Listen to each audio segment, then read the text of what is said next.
क्यों माता काली ने भगवान शिव के ऊपर अपना ही पैर रख दिया? जानबूझ के रख दिया या फिर गलती से रख दिया? तो आइए इसकी असली कहानी बताता हूँ। प्राचीन काल में राक्षस रक्त बीज नाम का एक राक्षस था। उसको एक विशेष वरदान प्राप्त था। जब उसकी रक्त की बूंद गिरती तो उसके जैसा ही एक नया रक्त बीज जन्म ले लेता था। जब नए रक्त बीज का रक्त गिरता तो उसके भी और नए रक्त बीज जन्म ले लेते थे। ऐसे करके करके हजारों नहीं बल्कि सैकड़ों रक्त बीज हो चुके थे। अब उस राक्षस ने पृथ्वी पर इंसानों को ही नहीं बल्कि देवताओं को भी त्रस्त करके रखा था। अब उसे मारना बहुत ही कठिन हो गया था। तभी माँ दुर्गा ने अपने भयंकर क्रोध से एक शक्ति यानी कि माँ काली का जन्म लिया। जैसे ही माँ काली ने युद्ध शुरू किया तो वही हुआ जिसका सभी देवताओं को डर था और सैकड़ों नए रक्त बीज उत्पन्न हो गए। ये देखकर माँ काली का जो क्रोध था उससे 100 गुना ज्यादा बढ़ गया। अब माँ ने जैसे ही उस राक्षस पर त्रिशूल चलाया तो उसका सिर धड़ से अलग हो गया। तुरंत माँ ने अपनी जीभ को बहुत लंबा किया और रक्त बीज के रक्त को गिरने से पहले ही पी लिया। फिर ऐसे ही सभी रक्त बीज का वध करके उनका रक्त पी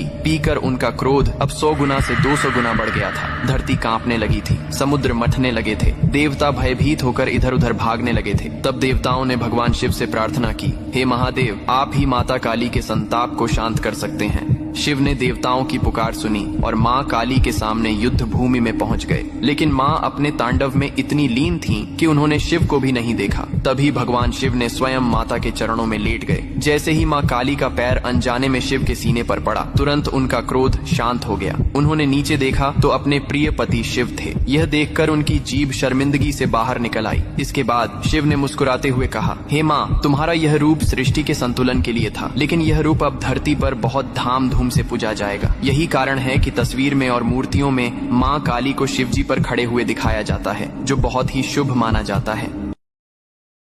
डाउनलोड शेयर चैट।